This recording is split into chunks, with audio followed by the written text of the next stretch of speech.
यार फाइनली वो घड़ी आ गई है जिसका हम सभी को बेसब्री से इंतजार था। मतलब यार जुरासिक वर्ल्ड रीबर्थ का फाइनली ट्रेलर नंबर 2 आ गया है। एंड यार ये ट्रेलर हमारी सोच से भी कई गुना ज्यादा कमाल एंड सरप्राइजिंग था। लाइक फर्स्ट ऑफ ऑल तो इसमें हमें फर्स्ट टाइम मूवी के मेन विलन यानी डी-रेक्स के मुंह का एक क्लियर सीन देखने को मिला। और भाई साहब ये बहुत ही ज्यादा कमाल और स्कैरी था। बट यार डी-रेक्स के अलावा भी हमें इस ट्रेलर में कई और शॉकिंग चीजों का पता चलता है। अब फर्स्ट ऑफ ऑल तो अगर तुमने इस ट्रेलर को नहीं देखा है तो ट्रेलर की शुरुआत साइंटिस्ट की एक फैसिलिटी से होती है जहाँ पे अचानक एक अलार्म बजने लग जाता है, यानी यहाँ पे कुछ तो गलत हुआ है। अब सबसे पहले तो इस सीन से एक बात क्लियर हो जाती है, मतलब जैसा मैंने अपनी पिछली कई वीडियोस में कहा था कि डी-रेक्स को InGen नहीं बनाया था, तो अब इसके ट्रेलर ने ये बात भी कंफर्म कर दी है। लाइक आप क्लियरली देख सकते हो कि यहाँ पे InGen लिखा है। अब अगर तुम्हें पता नहीं है तो InGen वही कंपनी है जिसने पहली बार जुरासिक पार्क की मूवी में फर्स्ट टाइम डायनासोर्स को बनाया था। लेकिन बाद में हमें पता चलता है कि वो अलार्म डी-रेक्स के कारण बजा है, मींस वो अपने चैम्बर से फ्री हो गया है। अब इसीलिए साइंटिस्ट उसे अपनी रिसर्च फैसिलिटी में घुसने से रोकने के लिए उसे एक चैम्बर में कैद कर देंगे। बट अनफॉर्चुनेटली ऐसा करते टाइम एक साइंटिस्ट उस चैम्बर के अंदर ही रह जाता है। मतलब जहाँ पे डी-रेक्स था उस चैम्बर के अंदर दो साइंटिस्ट थे,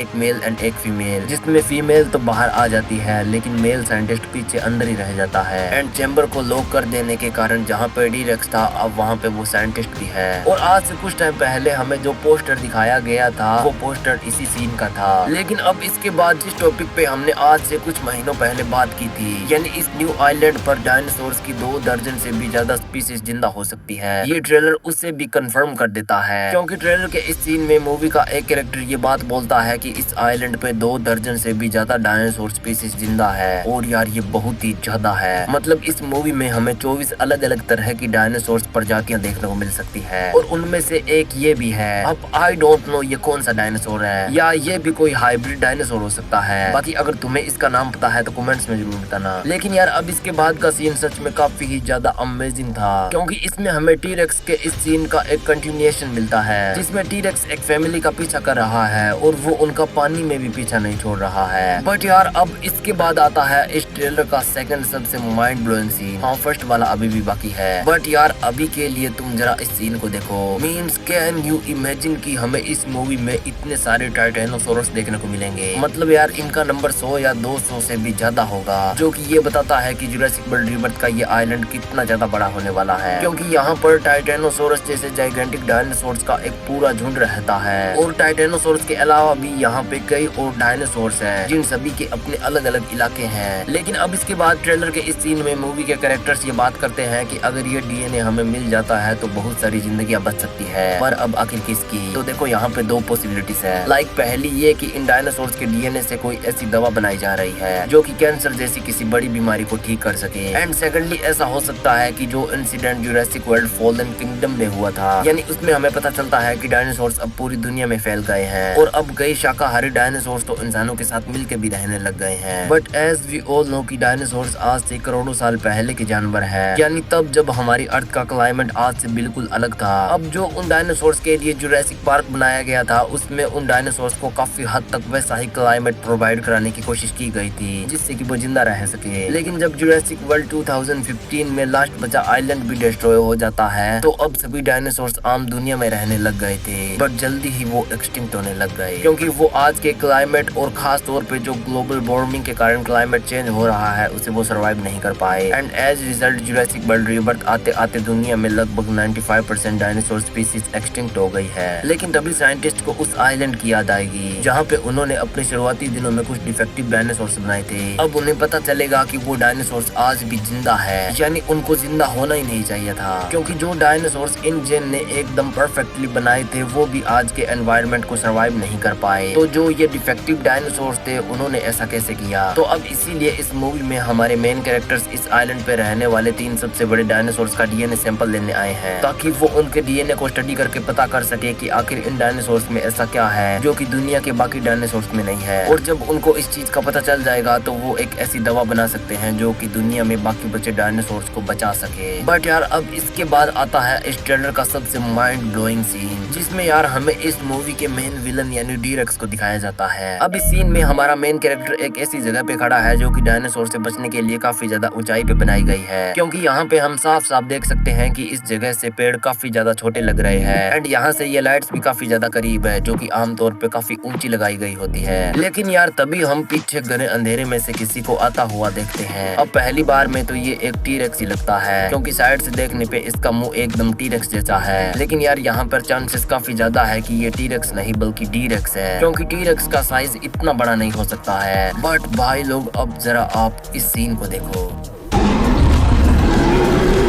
मतलब यार डी-रेक्स सच में बहुत ही ज्यादा स्कैरी लुक का होने वाला है, जो कि अगेन देखने में जेनोमॉर्फ जैसा दिखता है। पर यार अब इसके बाद अगेन ये कौन सा डायनासोर है इसका मुझे कोई आइडिया नहीं है, बट मोस्ट प्रोबेबली ये वही डायनासोर हो सकता है जिसका जिक्र आज से कुछ टाइम पहले सिनेमाकॉन के ट्रेलर के बाद हुआ था। मतलब उसके बाद कई वेबसाइट्स ने ये आर्टिकल पब्लिश किया था कि इस मूवी में हमें एक ऐसा हाइब्रिड डायनासोर देखने को मिलने वाला है, जो कि मूवी के एक सीन में स्कारलेट जॉनसन के कैरेक्टर का पीछा करेगा। एंड इस सीन में भी वैसा ही हो रहा है, तो मे बी ये भी कोई हाइब्रिड डायनासोर हो सकता है। बाकी तुम्हें क्या लगता है, तुम भी अपनी अपनी ओपिनियंस कमेंट्स में जरूर देना। बट अब फाइनली ये ट्रेलर उसी नोट पे खत्म होता है जिस पे हमने इससे पहले इसका ट्रेलर एंड इसका टीजर देखा था, यानी जिस सीन में मोसासोरस हमारे मेन कैरेक्टर्स का पीछा कर रहा होता है। लेकिन यार अब ये तो हुआ इस ट्रेलर का एक क्विक ब्रेकडाउन, लेकिन इसके अलावा भी इस ट्रेलर ने कई ऐसे सवाल खड़े कर दिए हैं जो कि खुद में ही काफी ज्यादा मिस्टीरियस है। अब उसके ऊपर मैं अलग से डिटेल में बात करूंगा, यानी इस वीडियो के बाद भी एक और वीडियो आएगी जिसमें आपको कुछ ऐसी बातों का पता चलेगा जो कि आपको इस मूवी के लिए और भी ज्यादा एक्साइटेड कर देगी। तो अगर वो वीडियो मिस नहीं करनी है तो सब्सक्राइब कर लेना, क्योंकि इस चैनल पे तुम्हें गॉडजिला, डायनासोर्स एंड काइजू से ही रिलेटेड कंटेंट मिलता है। और अगर आपका ऐसा ही सपोर्ट बना रहा तो हम जल्दी 200K को भी हिट कर देंगे। So please like and subscribe कर लेना। बाकी यार जुरासिक वर्ल्ड रिवर से अलग अगर अभी तक तुम्हें मोस्टवर्स की नेक्स्ट मूवी यानी गॉडजिला एक्स कॉन्ग सुपरनोवा के मेन विलन का पता नहीं चला है कि आखिर वो अर्थ पे आएगा कैसे, तो जवाब तुम्हें इस वीडियो में मिल जाएगा और ये वीडियो तुम्हें एंड स्क्रीन में मिल जाएगी।